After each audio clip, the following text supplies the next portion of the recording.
I honestly think that they're gonna make up. You know what I'm saying? Because the relationship at the end of the day was not damaged to the point of no return.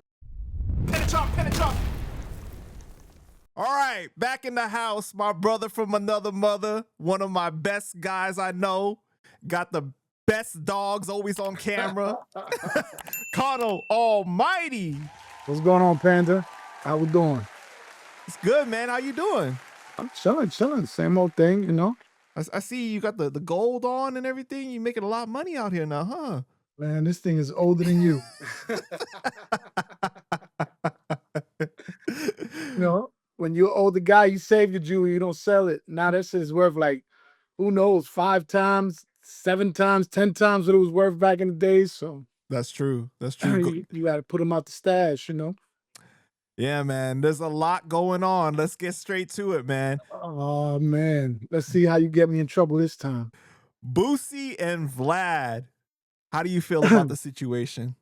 Boosie and Vlad? Just them first. I mean, I'm gonna keep it real, bro. Boosie's a hustler. He gonna try to hustle every dollar he can. I don't see nothing wrong with it. He puts a price on what he feels he's worth. I don't see nothing wrong with it. I mean, I wouldn't have took it to the public, you know, but I ain't got, you know, I'm not even mad about that, bro. You know, you can't be mad. You can't put a price on somebody if that's what he feels he's worth. Listen, that's what he feels, you know. I can't be mad at that. But what about the way that he handled it where like, you know, Vlad came back and was like, he analyzed the numbers. He's like, look, you already making 25. I'm only making 10. I can't not make nothing on this. If I give you 35, right, then I'll be in the hole. Basically, I'm doing it for free. Right. And then he said, Boosie said, you cheap, and he hung up on him. Like, if you rocking with somebody for 20 years, don't you think that's a little fucked up though? I mean, maybe the way he handled it, you know, some people sometimes you get emotional or you get whatever. I don't know if Boosie sat down with him and really did the numbers and really looked at it, but you know, remember Boosie was like the biggest thing on his platform till he got a Rap Boy on there, you know what I mean? Yeah. So, you know, I mean, I guess he felt that he was entitled to a little bit more, which, you know, maybe Vlad should have turned around and be like, yo, how about we do this? How about we split it? Da da da. You know what I mean? Or give him a percentage off of it instead of a flat fee, you know, or been like, let's go 75-25.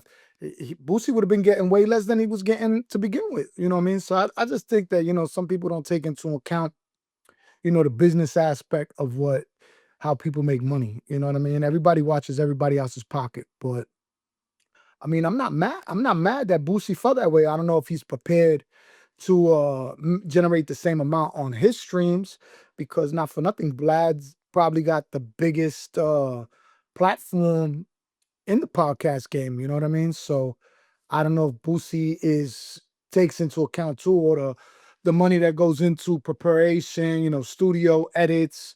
You know, I get Vlad makes money off of it, but you're making the majority chunk. But you can't put a price on what people are worth. You know what I mean? Yeah, I just think that it could have been handled more respectfully, but I understand what you're saying though. I think Boosie's point of view was like, hey, even after I'm dead, you still gonna own this footage and you're gonna be able to use it however you like and like do, I don't know, flashbacks or what, you know what I mean? Like No, I get license it. it out. I get it. I get it 100%. And I mean, I'm gonna keep it real. That Boosie's like one of the most entertaining guests that he has up there. You know what I mean? Because he's over the top. He says what he thinks, how he thinks. He's very, but the numbers have also changed from the pandemic days to today. You know what I mean? People right now is not in tune as much on the internet. A lot of people right now is trying to figure out what they're gonna do to pay these gas bills and you know what I'm saying? So, like I said, man, I just think that, you know, business should have been kept behind closed doors, you know, because then you see other people started jumping out the window, you know what I mean, with the, oh, I want this now, I want that now, but you know what I mean? But he can't put a price. If that's what he felt that he's entitled to, I mean, he can ask. Now it's up to Vlad whether he wants to give it to him or not. And at the end of the day, you got to look at it. If he's only getting 10 bands profit, that's not guaranteed because, you know, the same amount of people that was watching him 5 years ago, 3 years ago, you know, you don't know who's going to pick up the thing. You don't know what's going to happen. So, you know, Vlad's the one that's really gambling it. He got to pay the studio, the cameraman, the edit. You know, after everything is done, let's keep it real. Is he making 10 grand off of it? Or is he making less than 10 grand with all the stuff that you got to invest in it, and the numbers ain't guaranteed because that's a gamble. That's like the stock market. You know what I mean? So Right. I And just think they should that's have. what Vlad was saying though. He's saying that like, you know, the amount of viewers that he was getting before Boosie is less now, but he's still paying him kind of like equivalent or more, right? And also Boosie doesn't have to go anywhere. He's doing the interview at his house. Vlad is flying in. He's paying for a hotel. He's doing all the extra work. Like Boosie could literally get out of bed, just sit down for 2 hours and record and make $25,000. He didn't have to do No, I anything. get it. I get it. I definitely get it. You know what I mean? But again, a lot of people, there's a saying, bro, the grass is not always as green on the other side. So some people, it's called pocket watching. You know what I mean? You're thinking that's a problem nowadays, that it's just not on podcasts, it's with artists also. Like for instance, if you're managing, when you're managing, you get either from 10 to 20% of what you bring to the table for artists. A lot of artists believe that you're not doing as much as they are because it's their face, it's their likeness, it's their everything is them, but you're the one that brings the deals to the table, so you're entitled to make a cut. So a lot of people feel that what they're worth. So you got to look at it like, if that's what you're worth and you think that's what it is, all right, go ahead, do what you do. Let's see if you have the connections, if you have the platform, if you have. I honestly think that they're gonna make up. You know what I'm saying? Because the relationship at the end of the day was not damaged to the point of no return. I think they left off on good terms. I think they still got a good relationship. And I think, not for nothing, they're going to come back and the numbers are going to jump back up, just because of the controversy. So, you never know. I think so too, you know, but what Boosie is not understanding also is like a lot of his content was getting demonetized because he is so outspoken and says the craziest shit, right? So then Right. like Vlad really wasn't making as much money on all those videos. They were turning yellow dollar signs for the people that know how to, that do content creation on YouTube. It's like, Right. bro, and then once you get those yellow dollar signs, YouTube's not recommending those videos anymore. They're not getting viewed as much. There's no ads on them and shit. It's crazy. But like it'd be very hard for any situation, no matter what field you're in, where you're doing 10 to 20% of the work, but you're making the majority of the money though. No, I get it. I get it. Listen, I definitely agree with both individuals on what they feel. And oh, she's here for her. We're not even 10 minutes in and she's already like, what's going on here? Right. But like I said, I really believe that they're gonna get back together. And I honestly think once Boosie sees how much work it really takes, and then again, he's got to create that platform, because Vlad has a 20-year platform. It's about 20 years, right? Yep.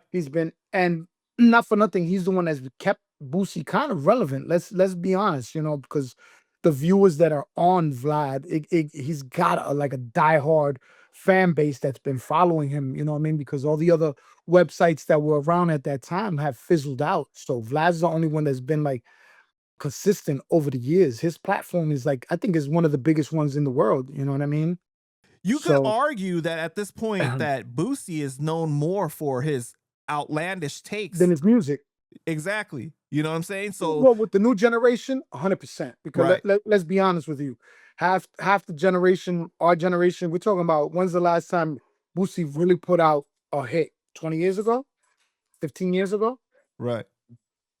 So, and nowadays the attention span that people have is so much. Like back in the days, you could play an album or a tape until it popped because they was so good.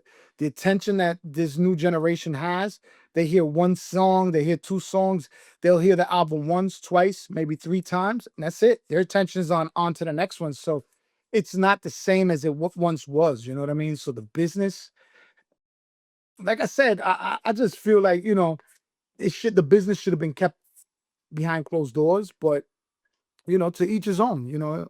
Vlad is one, he don't stay quiet for nobody. So he's gonna bring out whatever the conversation was if you expose it. You know what I mean? So it Right. is what it Right. is. But like I said, I honestly believe that they're gonna get back together and they're gonna work something out that is gonna benefit the both of them. And I really truly believe that they're gonna make They're gonna come back, bro. I'm telling you. Hmm. Uh, This Mark is my like words. almost like just promotion for the get back. Well, now you don't even know. That nowadays you don't know if it's a setup to gain more viewers, to gain more things, because now everybody's gonna tune in to that interview to see what they talking about in this new interview. You know what I mean? Because they're gonna talk about the back and forths or whatever. You know what I mean? Or maybe Boosie's gonna really try and set something up, or set himself up for a deal now with the podcast. Because a lot of people are taking these podcasts now to Netflix. They're taking them to private internet companies that are streaming him with a bigger platform as far as like digitally, you know what I mean? Right. So And that's the thing that Tony Yayo even was saying. He was like, he said, I always recognize that I used your platform as a way to make other deals happen. And that's how he got his podcast deal with Uncle Murda. He got a big deal off I of mean, but that. let's keep it real. Tony Yayo is a very entertaining entertainer. Let's call him entertainer because he's no longer an artist. He's an entertainer. Right. So, and he's fucking hilarious, dude. He's he's hilarious. I fuck with Tony, you know what I mean? But and see, that's the same thing. Yayo got his wave, Boosie got his wave. You understand what I'm saying? Like Boosie was one of the interviews that I would always click on because of you don't know what to expect. He's very unpredictable. Yayo's the same kind of, he's just a little bit more polished. I guess because of all the G Unit controversies, everything, he learned how to polish, tone it down a little bit and know how to answer the questions a little bit more politically correct so it doesn't get demonetized. Boosie's just a little bit, he's from the South, so he's a little bit wilder, you know what I mean? It's a little bit different, you know what I mean? Yeah, for sure, for sure.